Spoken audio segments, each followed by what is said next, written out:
जय जगन्नाथ फ्रेंड्स। आज स्टोरी गोटे भक्तर जे मंगलवार को मंगलवार 5 केजी लड्डू नहीं मंदिर रे बांटुथिला आ निजको गोटे सुपर हीरो भाबुथिला आ सबुठारु बड़ भक्त भाबुथिला।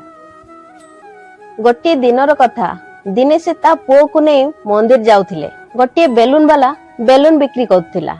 छुआ जिद कला मते बेलून दरकार, कांदीबा को लागि गला। ठीक सही समय रे बेलून वालाटी भिड़ भितर आसी छुआटी को बेलून देला।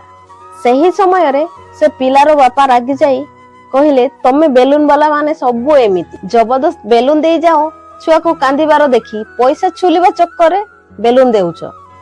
सही समय रे बेलून वालाटी कहिला भाई एमिति कुहंतुनी, मु एठार बेलून बिकिबा को नुह, केवल बांटीबा को आसे।